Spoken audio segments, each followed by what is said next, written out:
ትልቅ ስኬት ማለት ዒባደላህ ከረመዳን በኋላ ይህን መልካም ባርነት መቀጠል ነው።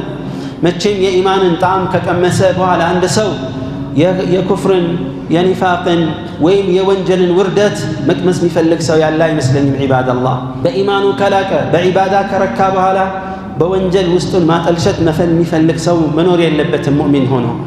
በዚህ ላይ ለመጽናት ኸይር ሥራ ላይ መበርታት ብቻ ነው።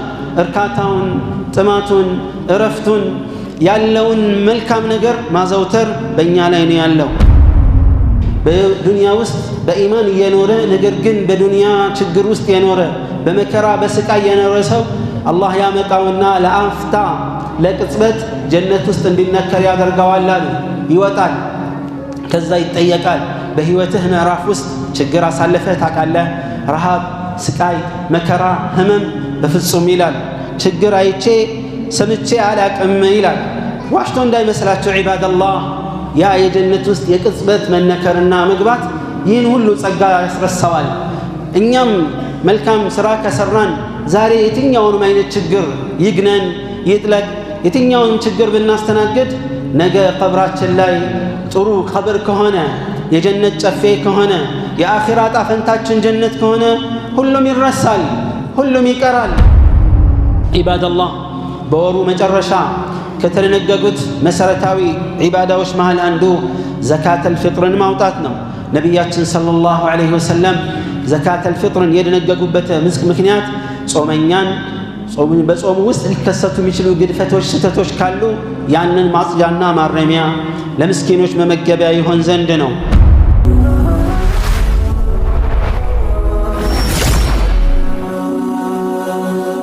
ሰብስክራይብ በማድረግ ቤተሰብ ይሁኑ።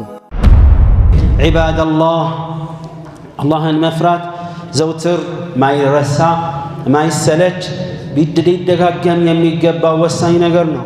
አላህን መፍራት የመፍትሄዎች ሁሉ መፍትሄ፣ የስኬቶች ሁሉ ስኬት፣ የግቦች ሁሉ ግብ በመሆኑ የተነሳ ነው። አላህ እሱን ለሚፈሩት ምን እንዳዘጋጀ ታውቃላችሁ? ዒባደላህ ኢነል ሙተቂነ ፊ ጀናቲን ወነሃር። አላህን የሚፈሩ ሰዎች ይላል አላህ ዐዘ ወጀል በእርግጥም በጀነቶች ውስጥና አንድ ጀነት አይደለም በርካታ ጀነቶች ውስጥ ናቸው አለ አላህ። ከስራቸው ወንዞች ወራጅ ውሃዎች የሚፈሱባቸው ቦታውስ ፊ መቅዐድ ሲድቅን እውነተኛ ማረፊያ መቀመጫ ውስጥ ናቸው አለ አላህ። ዐንደ መሊኪን ሙቅተዲር ማን ዘንድ ነው ታውቃላችሁ? ይሄ መቀማመጥ አንድ ባለስልጣን ዘንድ አይደለም፣ ታዋቂ ሰው ዘንድ አይደለም፣ ነቢያቶች ዘንድ አይደለም፣ መላኢካዎች ዘንድ ሳይሆን አላህ ስብሓነሁ ወተዓላ ዘንድ ያለ ያማረ መቀመጫ አለላቸው። ታዲያ ይሄን ያማረ መቀመጫ የፈለገ አላህን መፍራት፣ ለአላህ ታዛዥ መሆን፣ ለአላህ መንበርከክ ይህን መልካም ስኬትና ውጤት ያመጣል። ዒባደላህ የአላህ ኒዕማ በእኛ ላይ ብዙ ነው። ከነዛ ኒዕማዎች አንዱ ረመዳንን በሰላም በጤና በጸጥታ በመረጋጋት ውስጥ አድርጎ አድርሶናል። ልናመሰግነው ይገባል። ዒባደላህ አላሁማ ለከል ሐምዱ ያ ረብ። ታዲያ እንደጀመረው ሁሉ የሚጀምሩ ነገሮች ዱንያ ላይ ሂደታቸው ማብቂያ አላቸው። አኺራ ነው ጸጋው ዘላለም አላህ ይወፍቀንና ቅጣቱም ዘላለም አላህ ይጠብቀንና። አመ ዱንያ ማንኛውም ጅማሬ ማብቂያ አለው። ረመዳን ትናንት በጉጉት ጠብቀን እንዳልጀመር ነው እነሆ ለመጠናቀቅ ጥቂት ቀናቶች ናቸው የቀሩት። ዒባደላህ አላህ ጾማችንንም ቅያማችንንም ይቀበለን። አምነን በትክክል ምንዳውን አስበን ጾሞ ከተቀበላቸው አላህ ያድርገን። ዒባደላህ ረመዳን ገጥሞት በከንቱ ያሳለፈ ወይ ክስረቱ ጊዜያቶቹ አልፈው መጠቀም ያልቻለ ይህን እድል አግኝቶ አቤት ውርደቱ። ዒባደላህ ረመዳን ውስጥ ወንጀል መሰረዣ መንገዶች በጣም በርካታ ከመሆናቸው የተነሳ ነው ነቢያችን ሰለላሁ ዐለይሂ ወሰለም አንድ ጊዜ ሚንበር ላይ 3 ደረጃ ነው ያላቸው። ሚንበር ሲወጡ 3 ጊዜ አሚን አሉ። ሰላቱን ካጠናቀቁ በኋላ አስሓቦችን ነገሯቸው። ተደነቃችሁ አይደል? 3 ጊዜ አሚን አልኩኝ። ያልኩበትን ምክንያት ልንገራችሁ።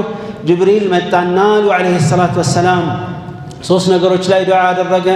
አሚን በል አለኝ። አሚን አልኩኝ አሉ ዐለይሂ ሰላቱ ወሰላም። ከሶስቱ አንዱ ምንድነው?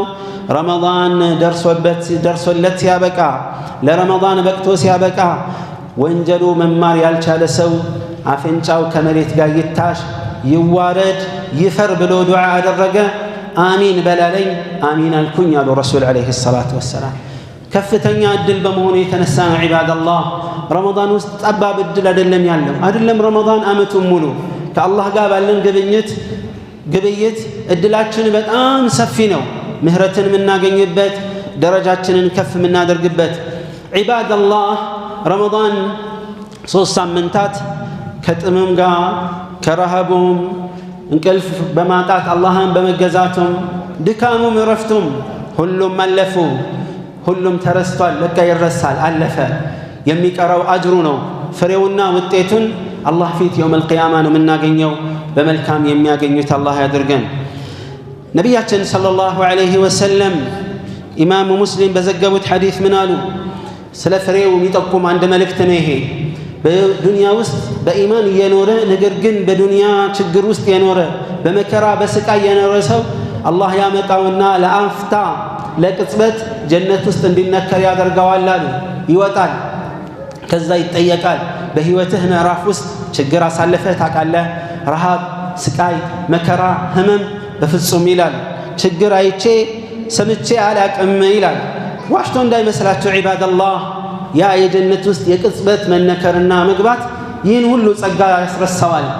እኛም መልካም ስራ ከሰራን ዛሬ የትኛውንም አይነት ችግር ይግነን ይጥለቅ የትኛውንም ችግር ብናስተናግድ ነገ ቀብራችን ላይ ጥሩ ቀብር ከሆነ የጀነት ጨፌ ከሆነ የአኺራ ጣፈንታችን ጀነት ከሆነ ሁሉም ይረሳል፣ ሁሉም ይቀራል። ውጤቱ የሰመረው ውጤትን ብቻ ፍሬውን አግኝተን እንለቅማለን።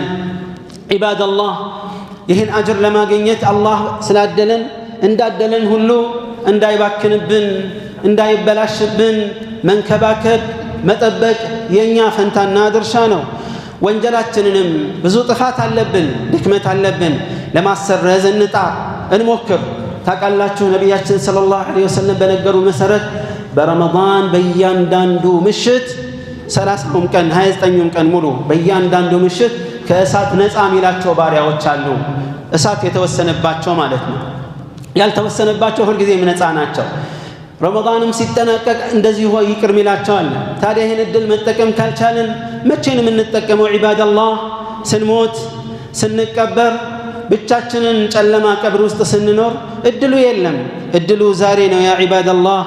ዛሬ ባለንበት ዕለት የቀሩት ቀናቶችም በተለየ መልኩ ወንጀላችንን የማራገፊያ እድሉ ሰፊ ነው። ሐሰናታችንን የመጨመሪያ እድሉ ሰፊ ነው። ነቢዩ ሰለላሁ ዐለይሂ ወሰለም ለምሳሌ ወንጀል መማሪያን ሲናገሩ ረመዳንን የጾመ ለይሉንም የቆመ ለይለቱል ቀድርንም የቆመ ሶስቱንም ምን አሉ? ኢማናን ወህቲሳባን በአላህ አምኖ ግዴታነቱን ተቀብሎ ሙእሚን ሆኖ ምንዳውን ከአላህ ብቻ ነው ማገኘው ብሎ አስቦ ያደረገ ምን ሆነ? ጉፊረ ለሁ ማ ተቀደመ ሚን ዘንቢህ ያለፈ ወንጀሉ ይሰረዝለታል አሉ ዐለይሂ ሰላቱ ወሰላም። ዒባደላህ ይህ ብቻ አይደለም። ዕለታዊ የምንሰራቸው ከዓመት ዓመት ከወር ወር ከዕለት ዕለት ምንሰራቸው ብዙ ወንጀል የሚያራግፉ ዒባዳዎች አሉ። ለምሳሌ ረሱል ሰለላሁ ዐለይሂ ወሰለም ምን አሉ? في الحديث الذي رواه البخاري من قال سبحان الله وبحمده سبحان الله وبحمده متو ጊዜ ያለ ሰው በአንድ ቀን ውስጥ حطت خطاياه وإن كانت مثل زبد البحر ወንጀሉ ይራገፍለታል ምንም እንኳን ተከምሮ የባህር አረፋን ቢያክልም ክምር ቢያክልም አሉ ዐለይሂ ሰላቱ ወሰላም። ሌላ መደል አለ ዕለታዊ ከምንሰራው ዒባዳ ኢማም በሚያሰግድበት ጊዜ ድምፁን ከፍ አድርጎ ገይሪል መግዱቢ ዐለይሂም ወለዳሊን ሲል አሚን በሉ አሉ ረሱል ዐለይሂ ሰላቱ ወሰላም። አሚን በሚልበት ጊዜ ኢማሙ አሚን ሲል የእናንተም አሚን ማለት ከመላኢካዎች አሚን ማለት ከገጠመ ወንጀላችሁን ያሰርዝላችኋል አሉ ዐለይሂ ሰላቱ ወሰላም ያለፈውን ወንጀል። እንደዚሁም ሰሚዐ አላሁ ሊመን ሐሚደህ ኢማም ሲል አላሁመ ረበና ወለከል ሐምድ በሉ አሉ። የእናንተ አላሁመ ረበና ወለከል ሐምድ አባባል ከመላኢካዎች ጋር ከገጠመ ያለፈው ወንጀል ይማርላችኋል አሉ ዐለይሂ ሰላቱ ወሰላም። እንደዚሁም ውዱእ አደረጉና ፊ ሐዲስ ዑስማን እንደተነገረው ምን አደረጉ ረሱል ዐለይሂ ሰላቱ ወሰላም? አሳምረው ውዱእ ካደረጉ በኋላ እያንዳንዱን የሰውነታቸውን ክፍል ሶስት ጊዜ ካጠቡ በኋላ ከዛ 2 ረክዓዎችን ሰገዱና ምን አሉ? እኔ ያደረግኩት አይነት ውዱእ አድርጎ ሁለት ረክዓዎችን የሰገደ ሰው አላህ ያለፈው ወንጀል ይምርለታል አሉ። ዑምራ አድርጎ የሚቀጥለው ዑምራ ሲያደርግ መሃሉ ያለው ወንጀል ይራገፍለታል። ረመዳንን ያለፈው ረመዳንን ጾሙ የሚቀጥለውን ሲጾም መሃል ላይ ያለፈው ወንጀል ይራገፍለታል በማለት ነግረውናል። እነዚህ ሁሉ ማራገፊያ እድሎች አሉ። ዕለታዊ ናቸው፣ በየዓመቱም የምንሰራቸው ናቸው። አብዛኛው ዒባዳዎች እነዚህን እድል መጠቀም ይኖርብናል። ያ ዒባደላህ ወራችንን ከምናጠናቅቅበት አንዱ እስትግፋርና ተውበት በማድረግ ነው። አላህ ስብሓነሁ ወተዓላ ፊል ሐዲሲል ቁድሲ እንዲህ ብሎ ቃል ገብቶልናል። ዒባደላህ ያ ዒባዲ ኢነኩም ትኽጢኡነ ቢለይሊ ወነሃር፣ ባሪያዎቼ ሆይ ቀን ከሌት ትሳሳታላችሁ። ወአነ አግፊሩ ዙኑበ ጀሚዓ፣ የኔም ባህሪ ደግሞ ወንጀልን ሁሉ ይቅር ባይ ሰራጅ ነኝ። ፈስተግፊሩኒ አግፊር ለኩም፣ ይቅርታን ጠይቁኝ፣ ማርን በሉኝ፣ እምራችኋለሁ፣ እሰርዝላችኋለሁ ይላል። እስትግፋር እናብዛ፣ ከተውበት ጋር እናጣምረው። አስተግፊሩላህ ወአቱቡ ኢለይህም በል።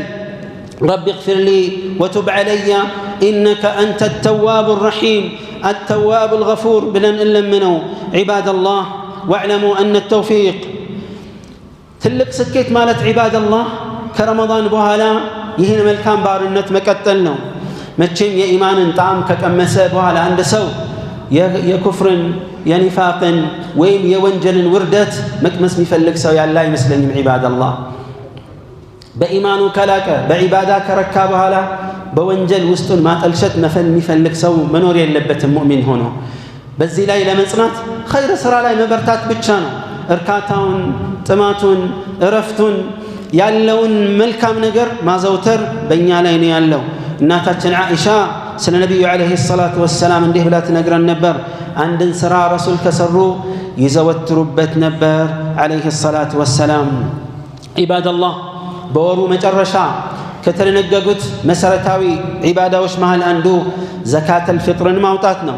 ነቢያችን ሰለላሁ ዐለይሂ ወሰለም ዘካተል ፊጥርን የደነገጉበት ምክንያት ጾመኛን በጾሙ ውስጥ ሊከሰቱ የሚችሉ ግድፈቶች፣ ስህተቶች ካሉ ያንን ማጽጃና ማረሚያ ለምስኪኖች መመገቢያ ይሆን ዘንድ ነው። ያለውም ከአገሩ እህል ዱቄትም ይሆን ጤፍም ይሆን ገብስም ስንዴም ቢያንስ 2 ኪሎ ተኩል በአንድ ሰው ይወጣል። ዒባደላህ ከሁሉም ምርጥ የተባለውን መስጠቱ መልካም ነው። ይህ ነቢዩ ሰለላሁ ዐለይሂ ወሰለም የደነገጉት ነው። በነገራችን ላይ የዘካተል ፊጥር ድንጋጌ ሁሉንም ሙስሊም በግል በነፍሰ ወከፍ ይመለከታል። ቢጾምም ባይጾምም፣ ሕፃንም ትልቅም፣ ባሪያ ጨዋ፣ ወንዱ ሴቱ፣ ትናንሾችም ሳይቀሩ ትላልቆችም ጭምር ሙስሊም እስከሆኑ ጊዜ ድረስ መጾም ላይ ዑዝር ያላቸውም እንኳን ሳይቀር ሁሉም ዘካተል ፊጥር ይወጣል። ጊዜው ሰላት ከመሰገዱ በፊት መሆን አለበት። መቼ ነው ግዴታ የሚሆነው ከተባለ ነገ ዒድ መሆኑ ከተረጋገጠበት ዕለትና ሰዓት ጀምሮ ግዴታ ይሆናል። በውዴታነት በሱናነት ግን አስቀድሞ 1 እና 2 ቀን አስቀድሞ መስጠት ይቻላል።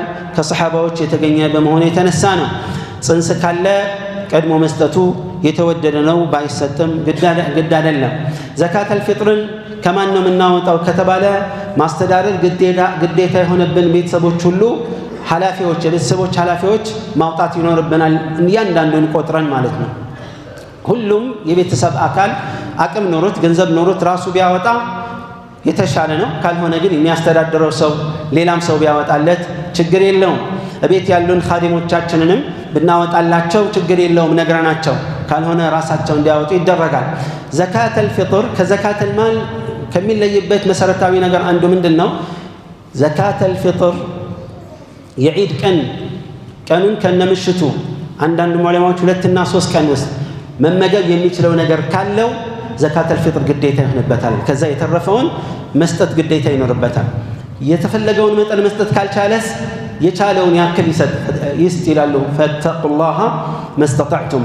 በገንዘብ ይሁን ወይ ሳይሆን ብዙ ውዝግብ ያስተናገደ በትላልቅ ዑለማዎች መሃል ኺላፍ ያስተናገደ ነጥብ ቢሆንም አህለል ዒልም የተሻለ ብለው ብዙዎቹ ዑለማዎች የመረጡት ነቢዩ ሰለላሁ ዐለይሂ ወሰለም ዘመን ገንዘብ እያለ ወደ እህል መዞራቸው፣ ወደሚበላ ነገር መዞራቸው የራሱ ታርጌትና ዓላማ አለው። ዘካተል ማልና ዘካተል ፊጥርን ማደባለቅ የለብንም ይላሉ ዑለማዎች። አይ እነሱ ምናልባት ምግብ ሳይሆን የሚቸግራቸው የዛን ቀን መብላት መልበስና ሌሎች ነገሮች ሊሆኑ ይችላሉ። በዘካተል ፊጥር ብቻ ለምንድን ነው ማለፍ ግዴታ ራሳችን የምናደርገው? ሰደቃ ለምን አንሰጥም ካሰብን በትክክል ከልብ ካዘኑ ልብ እንባ አይገድም እንደሚባለው ከልባችን ከሆነ ሰደቃ ብንሰጣቸው እንችላለን።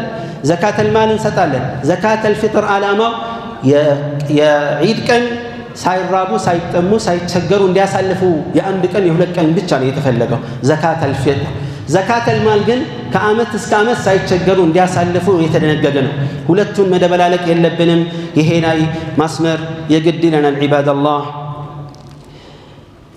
ዘካተል ፊጥርን ለአንድ ሰው ሰብስበን ብንሰጥም ችግር የለውም። ምስኪን ፈቂር መሆኑ እስከተረጋገጠ ድረስ ለተለያዩ ምስኪኖችና ድሃዎችም አከፋፍለን ብንሰጥም ምንም ችግር የለውም።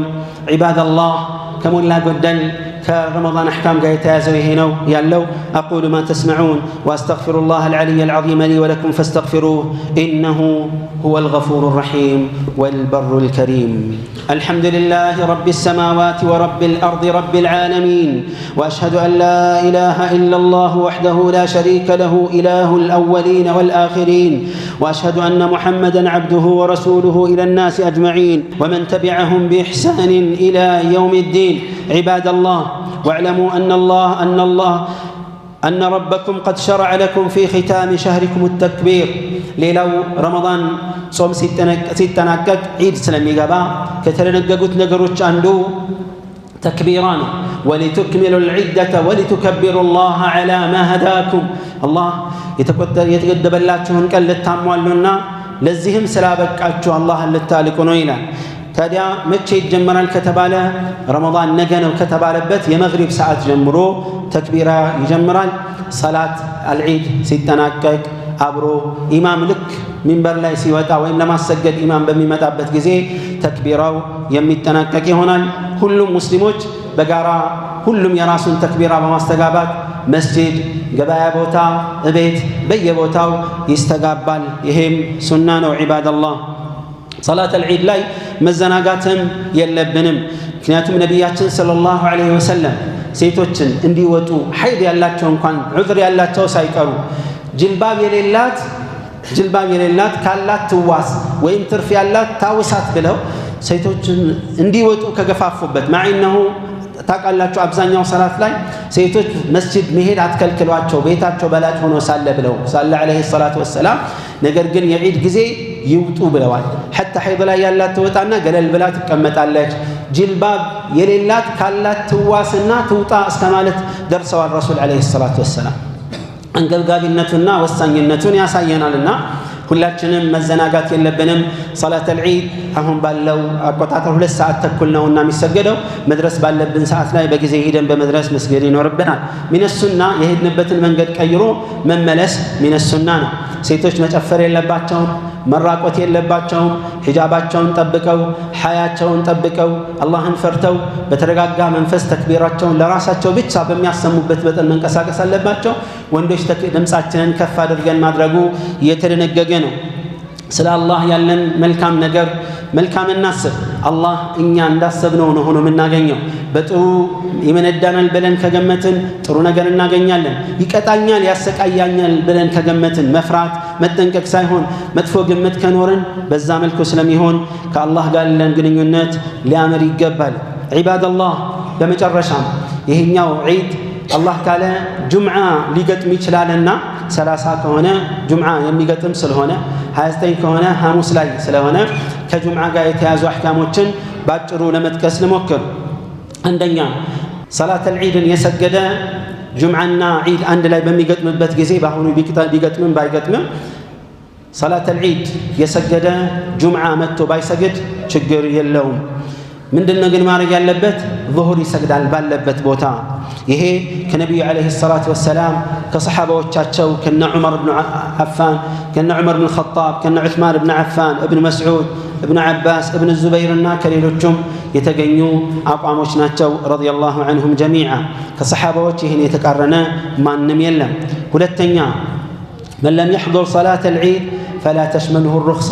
ሰላት አልዒድ ያልተገኘ ጁምዓ ሰላት መቅረት የለበትም፣ ጁምዓ ግዴታ የሆነበት ከሆነ ማለት ነው። ሶስተኛ ኢማም የሆነ ጁምዓ የሚያሰግዱ ኢማሞች መስጂዶች ይከፈቱና ማሰገድ ግዴታ ይሆንባቸዋል። የመጣ ዒድ የተገኘ ደግሞ መገኘት ከፈለገ እንዲገኝ፣ እንደዚሁም ያልሰገዱም መስገድ ያለባቸው በመሆኑ የተነሳ ነው። ምን ይላል አህለል ዒልም? ቁጥሩ በቂ ካልሆነ የመጣው ሰው ወደ ዙሁር ሊቀይረው ይችላል። መስጂዶች ላይ ከጁምዓ መስጂዶች ውጪ አዛን አይባልም። ሰዎች ባሉበት ቦታ ዙሁራቸውን ይሰግዳሉ። አንዳንድ ሰዎች አይ በቃ ጁምዓ ከሰገደ ወይም ዒድ ከሰገደ ጁምዓ መምጣት ችግር የለውም ብለዋልና ረሱል ዓለይሂ ሰላቱ ወሰላም ምንም የለበትም የሚል አቋም ያንጸባርቃሉ። ይሄ ትክክል አይደለም፣ ከማስረጃ የራቀ ነው። ጁምዓ ይሰገድም ማለት ሌላ ለውጥ የለም ማለት አይደለም። ለምሳሌ ሙሳፊር የሆነ ሰው ጁምዓ በሱ ላይ ግዴታ አይደለም። ነገር ግን አይ ጁምዓ ይሰረዝልሃል ይቀርልሃል አይባልም። ቀጥታ ዙሁር ነው የሚሰግደው። ልክ እንደዚሁ ዑዝር የተፈቀደላቸው ሰዎች ዒድን የሰገደ ጁምዓ መስገድ ግዴታ አይሆንበትም ከተባለ አይ ምንም ሰላት የለብህም አይባልም። ወደ ዙሁር እንደሚመለስ ዑለማዎች ሁሉ አስቀምጠዋል። መስገዱ የተሻለ የዒድ ቀን ሲሆን ሌላ የምንሄድበት የለምና ተገኝተን ብንሰግድ አጅር ላይ አጅር ነው፣ ፈضል ላይ ፈضል ነው። አላህ ሁሉን ነገር ይወፍቀን። ጾማቸውን ከተቀበላቸው ሰዎች አላህ ያድርገን። اللهم اجعلنا ممن صام رمضان إيمانا واحتسابا، واجعلنا ممن قام رمضان إيمانا واحتسابا، واجعلنا ممن قام ليلة القدر إيمانا واحتسابا، واجعلنا اللهم من المقبولين، وتجاوز عن ذنوبنا وتقصيرنا يا رب العالمين. اللهم اعتق رقابنا من النار ووالدينا والمسلمين. اللهم إنك عفو تحب العفو فاعف عنا وعن والدينا والمسلمين، وأصلح نياتنا وذرياتنا. اللهم آت نفوسنا تقواها وزكها أنت خير من زكاها، أنت وليها ومولاها. اللهم إنا نسألك الهدى والتقى والعفاف والغنى، واختم لنا شهر رمضان بغفرانك والعتق من نيرانك.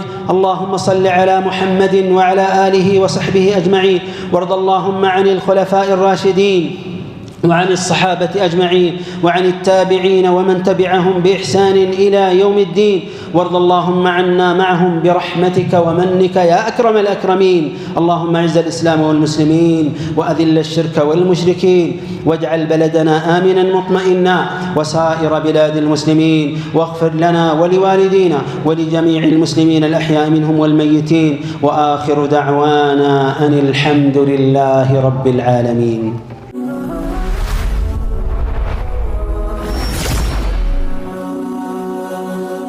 ሰብስክራይብ በማድረግ ቤተሰብ ይሁኑ።